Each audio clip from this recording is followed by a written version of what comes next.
ইরানের মুসলমানেরা তাদের সাথে আমাদের আকীদার অনেক বেশ কম আছে, কিন্তু তারা যখন ঐক্যবদ্ধ হলো, ইরানের ওলামারা আয়াতুল্লাহরা যখন ঐক্যবদ্ধ হলেন, তখন আমেরিকার মতো বিরাট পরাশক্তিকে তারা পদানত করে ইসলামী রাষ্ট্র, তাদের ভাষায় তারা ইসলামী রাষ্ট্র প্রতিষ্ঠা করতে সক্ষম হয়েছে এবং আমেরিকাকে পদানত করেছে।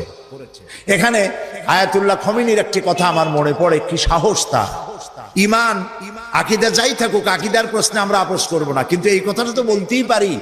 যখন আমেরিকা তাকে বলেছিল যে আমার দূতাবাস থেকে যে 56 জনকে গ্রেফতার করা হয়েছে আমেরিকান, এদেরকে ছেড়ে দাও, তা না হলে তোমার খাদ্য রসদ আমেরিকা থেকে যত সাহায্য যায় সব বন্ধ করে দেওয়া হবে। আয়াতুল্লাহ খমেনি জবাব দিয়েছিলেন আমেরিকান প্রেসিডেন্টকে, তুমি কারে খাবারের ভয় দেখাও?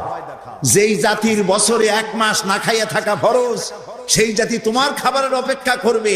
তোমার মতো কাফেরদের খাবারের কোনো পরোয়া আমরা করি না। মুসলমানেরা যখন ঐক্যবদ্ধ হয়েছিলেন, আল্লাহ তাদেরকে বিজয় দান করেছিলেন সেখানে। ঠিক এমনি করে পাকিস্তানে যখন সর্বশ্রেণীর ওলামায়ে কেরাম মুত্তাহিদায়ে আমল, মজলিস মুত্তাহিদায়ে আমল এ নাম করে যখন একটি সংগঠন কায়েম করলো, সমস্ত ফিরকার মাকতুবায়ে খেয়ালে সমস্ত আলেমরা যখন ঐক্যবদ্ধ হলো, পৃথিবীকে অবাক করে দিয়ে ইসলামী শক্তি সেখানে বিজয় লাভ করলো। ঠিক অনুরূপ ভাবে বাংলাদেশ বিগত সরকার এইখানে অত্যাচার করেছে আলেমদের উপরে, এবং সবচাইতে বেশি দুশ্মনী করেছে তারা আলেমদের সাথে। আলেমরা ছিল তাদের জীবনের দুশ্মন। যে কবি তার কবিতার মধ্যে লিখেছে, ফজরের নামাজ যখন, ফজরের আজান যখন শুনি, মনে হয় যেন বেশ্যা তার খরিদ্দার ডাকতেছে। নাউজুবিল্লাহ। ইতিহাস সাক্ষী, সেই ব্রিটিশ খেদাও আন্দোলন থেকে শুরু করে 2001 সালের 1 অক্টোবরের নির্বাচন পর্যন্ত ওলামারা যেখানে ঐক্যবদ্ধ হয়েছে সেখানেই বিজয় এসেছে। আমরা লক্ষ্য করে দেখেছি, আফগানিস্তান যুদ্ধ করলো রাশিয়ার সাথে। এটি একটি অসম যুদ্ধ ছিল। আমার ভাষা আমি তখন বলতাম যে যুদ্ধ হচ্ছে নবজাতক শিশুর সঙ্গে সিন্দাবাদের বিরাট দৈত্যের সাথে। ওদের মডার্ন অস্ত্রপাতি আর আফগান মুজাহিদদের কাছে হলো নূহ আলাইহিস সালামের জমানায় বন্যায় ভিজানো গাদা বন্দুক। এই দিয়ে তারা লড়লেন। সেই লড়াইয়ে দেখা গেল রাশিয়ার মতো বিশাল দৈত্য কুপকাত হয়ে গেল, আর আল্লাহ তাআলা আফগান মুজাহিদিনদেরকে জিতিয়ে দিলেন। কেন দিয়েছিলেন? কারণ যুদ্ধ যখন লাগলো তখন সবাই পালানো শুরু করলো। ওই দেশটা জঙ্গল আর পাহাড় দিয়ে ভরা, সব পাহাড়ে জঙ্গলে সব পালাতে শুরু করলো। পালায় গিয়ে দেখলো ওলামারা সব এক জায়গায় এসে গেছে। ওই সব ওলামা যারা একজন আর একজনকে দেখতে পারে না, দেখলেই রুমাল দিয়ে মুখ ঢাকে, সালাম দিলে জবাব দেয় না। ফতোয়া দিয়েছিল সে কাফের 5 কারণে, উনি কাফের 3 কারণে, আর উনি কাফের 17 কারণে। এদেরকে যারা কাফের না মনে করে তারাও কাফের। আর ওই সব কাফের মরে গেলে তাদের কবরের উপর যে ঘাস হয়, সেই ঘাস যে গরুতে খায় সে গরুও কাফের। এই রকমের ফতোয়াবাজি যারা করছিল, তারা পাহাড়ে জঙ্গলে সব একজনের সঙ্গে আর একজনের দেখা হয়ে গেল, সালাম করলো, কোলাকুলি করলো। ব্যাপারটা ছিল এরকম, একজন বলছিল যে আমার ছেলেরা গেল মামু বাড়ি, মেয়েরা গেল নানা বাড়ি, বউ গেল তার বাপের বাড়ি, আমি গেলাম আমার শ্বশুর বাড়ি, যাই দেখি আমরা সব এক জায়গায়। এখন জঙ্গলের ভিতরে গিয়ে আলেম ওলামা, সুন্নি বেদাতি, এইটা সেইটা সব এক জায়গায় হয়ে গেছে, কোলাকুলি শুরু হয়েছে। বলল যদি এই কোলাকুলি আগে করতাম তাহলে তো রাশিয়ার ভূত আমাদের ঘাড়ে চড়তে পারতো না। সুতরাং 9 বছর যুদ্ধ চললো। এই 9 বছরের অসম যুদ্ধে ওলামাদের ঐক্যের কারণেই আল্লাহ পাক আফগানের মুসলমানদেরকে ইসলামী রাষ্ট্র প্রতিষ্ঠার সুযোগ করে দিয়েছিলেন। আবার যে পতন ঘটলো, তাও মুজাহিদ আলেমদের মধ্যে যখন তাফরিকার সৃষ্টি হলো, ইখতিলাফ তৈরি হলো, একে অপরকে সন্দেহ করলো, দেখতে পারলো না, ভালো লাগলো না, সালাম কালাম করলো না, আবার কপাল পুড়লো, আবার বুশ এসে এদের হুশ নষ্ট করে দিল। আফগান আবার চলে গেল আরেকজনের দখলে। ঠিক এমনি করে পরকালকে যারা অস্বীকার করো, কিয়ামতে উঠতে হবে, এটাকে কিভাবে অস্বীকার করো? চিন্তা করে দেখো, তুমি নিষ্প্রাণ মাটি ছিলে, সেই মাটি দিয়েই আমি তোমাকে তৈরি করেছি। আবার আল্লাহ পাক মানুষকে আরো বুঝান, কিয়ামত আছে, পরকাল হবে, আল্লাহর দরবারে উঠতে হবে। আলাম ইয়াকুনু ফাতাম মিন মানিজ্জিয়ুমনা, তুমি কি মাতৃগর্ভে নিক্ষিপ্ত এক ফোঁটা পানি ছিলে না? সুম্মা কানা আলাকাতান ফাখালাকা ফাসাওয়া, এরপরে তোমাকে মাংসপিণ্ডে, জমাট রক্তে মাংসপিণ্ডে পরিণত করা হলো, এরপরে তোমাকে সুন্দর করে তোমাকে সুগঠিত করা হলো। فجعل منه الزوجين الذكر والأنثى, এরপরে মাতৃগর্ভের ভিতরে আমি এটাকে পুরুষ বানালাম, কন্যা সন্তান অথবা পুত্র সন্তানে পরিণত করলাম। এইটা যে পেরেছে, যিনি পেরেছেন, আলাইসা যালিকা বিকাদিরিন আলা আইয়ুহিয়াল মাউতা, সে আল্লাহর পক্ষে কি সম্ভব নয় যে তোমার মৃত্যুর পরে তিনি আবার জিন্দা করতে পারবেন? কি বলবেন, কি বলেন, সম্ভব না? তিনি পারবেন না?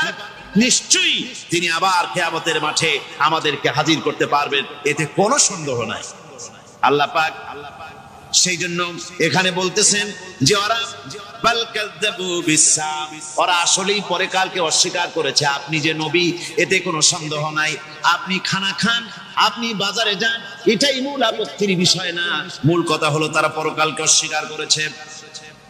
আল্লাহ পাক বলেন, ওয়া আন্নাস সাআতা আতিয়াতুন লা রাইবা ফিহা, অবশ্যই সে সময় আসবে, সে কিয়ামত আসবেই, এতে কোনো সন্দেহ নাই।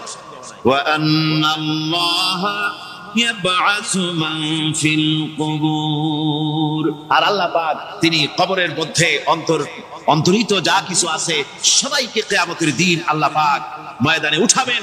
কিয়ামতে আল্লাহর দরবারে সকলকে হাজির হতে হবে।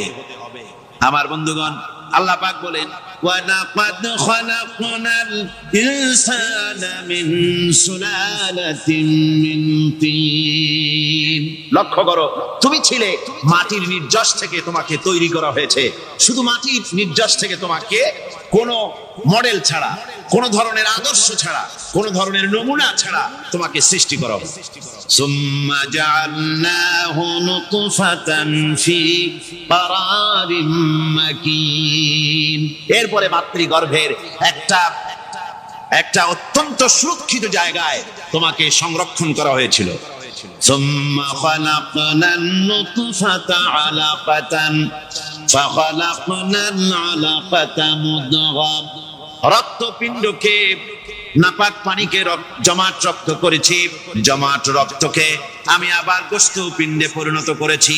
ফাকাসাউনাল ইযামা লাহমা, এরপরে সুন্দর করে চামড়া দিয়া, গোশত দিয়ে একটা আকৃতি তোমাকে দান করেছি।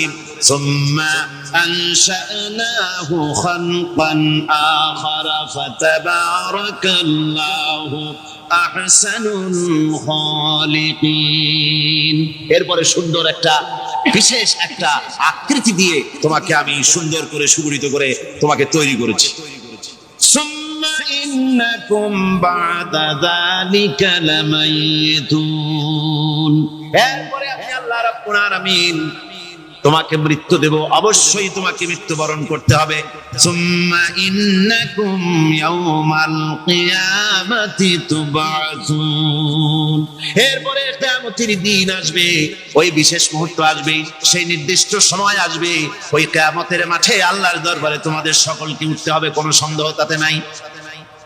আল্লাহ পাক বলছেন, وَأَعْتَدْنَا لِمَنْ كَذَّبَ بِالسَّاعَةِ سَعِيرًا, আমার এই পরকালকে, এই আখিরাতকে, কিয়ামতের দিনকে যারা অস্বীকার করবে, যারা মিথ্যা মনে করবে, আমি তাদেরকে জ্বলন্ত আগুনের শাস্তি তাদের জন্য রেখেছি। জোরে বলেন নাউজুবিল্লাহ। সেই কিয়ামত যে দিনটা আল্লাহ পাক মানুষের জন্য রেখেছেন, সেই কিয়ামতের অবস্থা বড়ই মারাত্মক। মানুষেরা তা জানে না। মানুষ যদি তা বুঝতে পারতো, জানতে পারতো, তাহলে মানুষেরা গুনাহের কাজ করতে পারতো না। আপনারা কি চিন্তা করেন, ওই যে কাফেরগুলি মক্কার জীবনে রাসূল পাক সাল্লাল্লাহু আলাইহি ওয়াসাল্লামের মক্কি জিন্দেগিতে যে সমস্ত মানুষগুলি চুরি করতো, ডাকাতি করতো, জেনা করতো, বদমাশি করতো, মানুষ হত্যা করতো, এই লোকগুলি ফিরে আসতো কিসের কারণ? তাদেরকে এই আখিরাতের কথা বলা হয়েছে, এই পরকালের কথা বলা হয়েছে। কোরআন শরীফে আল্লাহ রাব্বুল আলামিন পরকালের কথা, মৃত্যুর কথা, কিয়ামতের কথা, হাসরের কথা, সিরাতের কথা, মিজানের কথা, মওতের কথা যত বলেছেন, জান্নাতের কথা যত জায়গায় যতগুলা বলেছেন, সবগুলি আয়াতে কারিমা যদি এক জায়গায় করা যায় তাহলে পুরা কোরআন শরীফের 1/3 10 পারার সমান হবে। জোরে বলেন সুবহানাল্লাহ। ইতিহাস সাক্ষী, সেই ব্রিটিশ খেদাও আন্দোলন থেকে শুরু করে 2001 সালের 1 অক্টোবরের নির্বাচন পর্যন্ত ওলামারা যেখানে ঐক্যবদ্ধ হয়েছে সেখানেই বিজয় এসেছে। আমরা লক্ষ্য করে দেখেছি, আফগানিস্তান যুদ্ধ করলো রাশিয়ার সাথে। এটি একটি অসম যুদ্ধ ছিল। আমার ভাষা আমি তখন বলতাম যে যুদ্ধ হচ্ছে নবজাতক শিশুর সঙ্গে সিন্দাবাদের বিরাট দৈত্যের সাথে। ওদের মডার্ন অস্ত্রপাতি আর আফগান মুজাহিদদের কাছে হলো নূহ আলাইহিস সালামের জমানায় বন্যায় ভিজানো গাদা বন্দুক। এই দিয়ে তারা লড়লেন। সেই লড়াইয়ে দেখা গেল রাশিয়ার মতো বিশাল দৈত্য কুপকাত হয়ে গেল, আর আল্লাহ তাআলা আফগান মুজাহিদিনদেরকে জিতিয়ে দিলেন। কেন দিয়েছিলেন? কারণ যুদ্ধ যখন লাগলো তখন সবাই পালানো শুরু করলো। ওই দেশটা জঙ্গল আর পাহাড় দিয়ে ভরা, সব পাহাড়ে জঙ্গলে সব পালাতে শুরু করলো। পালাই গিয়ে দেখলো ওলামারা সব এক জায়গায় এসে গেছে। ওই সব ওলামা যারা একজন আর একজনকে দেখতে পারে না, দেখলেই রুমাল দিয়ে মুখ ঢাকে, সালাম দিলে জবাব দেয় না। ফতোয়া দিয়েছিল সে কাফের 5 কারণে, উনি কাফের 3 কারণে, আর উনি কাফের 17 কারণে। এদেরকে যারা কাফের না মনে করে তারাও কাফের। আর ওই সব কাফের মরে গেলে তাদের কবরের উপর যে ঘাস হয় সেই ঘাস যে গরুতে খায় সে গরুও কাফের। এই রকমের ফতোয়াবাজি যারা করছিল তারা পাহাড়ে জঙ্গলে সব একজনের সঙ্গে আর একজনের দেখা হয়ে গেল, সালাম করলো, কোলাকুলি করলো। ব্যাপারটা ছিল এরকম, একজন বলছিল যে আমার ছেলেরা গেল মামু বাড়ি, মেয়েরা গেল নানা বাড়ি, বউ গেল তার বাপের বাড়ি, আমি গেলাম আমার শ্বশুর বাড়ি, যাই দেখি আমরা সব এক জায়গায়। এখন জঙ্গলের ভিতরে গিয়ে আলেম ওলামা, সুন্নি বেদাতি, এইটা সেইটা সব এক জায়গায় হয়ে গেছে, কোলাকুলি শুরু হয়েছে। বলল যদি এই কোলাকুলি আগে করতাম তাহলে তো রাশিয়ার ভূত আমাদের ঘাড়ে চড়তে পারতো না। সুতরাং 9 বছর যুদ্ধ চললো। এই 9 বছরের অসম যুদ্ধে ওলামাদের ঐক্যের কারণেই আল্লাহ পাক আফগানের মুসলমানদেরকে ইসলামী রাষ্ট্র প্রতিষ্ঠার সুযোগ করে দিয়েছিলেন। আবার যে পতন ঘটলো, তাও মুজাহিদ আলেমদের মধ্যে যখন তাফরিকার সৃষ্টি হলো, ইখতিলাফ তৈরি হলো, একে অপরকে সন্দেহ করলো, দেখতে পারলো না, ভালো লাগলো না, সালাম কালাম করলো না, আবার কপাল পুড়লো, আবার বুশ এসে এদের হুশ নষ্ট করে দিল। আফগান আবার চলে গেল আরেকজনের দখলে। ঠিক এমনি করে ইরানের মুসলমানেরা, তাদের সাথে আমাদের আকীদার অনেক বেশকম আছে, কিন্তু তারা যখন ঐক্যবদ্ধ হলো, ইরানের ওলামারা, আয়াতুল্লাহরা যখন ঐক্যবদ্ধ হলেন, তখন আমেরিকার মতো বিরাট পরাশক্তিকে তারা পদানত করে ইসলামী রাষ্ট্র, তাদের ভাষায় তারা ইসলামী রাষ্ট্র প্রতিষ্ঠা করতে সক্ষম হয়েছে এবং আমেরিকাকে পদানত করেছে। এখানে আয়াতুল্লাহ খমিনীর একটি কথা আমার মনে পড়ে, কি সাহস তার! ইমান আকীদা যাই থাকুক, আকীদার প্রশ্নে আমরা আপোষ করব না, কিন্তু এই কথাটা তো বলতেই পারি। যখন আমেরিকা তাকে বলেছিল যে আমার দূতাবাস থেকে যে 56 জনকে গ্রেফতার করা হয়েছে আমেরিকান, এদেরকে ছেড়ে দাও, তা না হলে তোমার খাদ্য রসদ আমেরিকা থেকে যত সাহায্য যায় সব বন্ধ করে দেওয়া হবে। আয়াতুল্লাহ খমেনি জবাব দিয়েছিলেন আমেরিকান প্রেসিডেন্টকে, তুমি কারে খাবারের ভয় দেখাও? যেই জাতির বছরে 1 মাস না খাইয়া থাকা ফরজ, সেই জাতি তোমার খাবারের অপেক্ষা করবে? তোমার মতো কাফেরদের খাবারের কোনো পরোয়া আমরা করি না। মুসলমানেরা যখন ঐক্যবদ্ধ হয়েছিলেন, আল্লাহ তাদেরকে বিজয় দান করেছিলেন সেখানে। ঠিক এমনি করে পাকিস্তানে যখন সর্বশ্রেণীর ওলামায়ে কেরাম মুত্তাহিদায়ে আমল, মজলিস মুত্তাহিদায়ে আমল এ নাম করে যখন একটি সংগঠন কায়েম করলো, সমস্ত ফিরকার মাকতুবায়ে খেয়ালে সমস্ত আলেমরা যখন ঐক্যবদ্ধ হলো, পৃথিবীকে অবাক করে দিয়ে ইসলামী শক্তি সেখানে বিজয় লাভ করলো।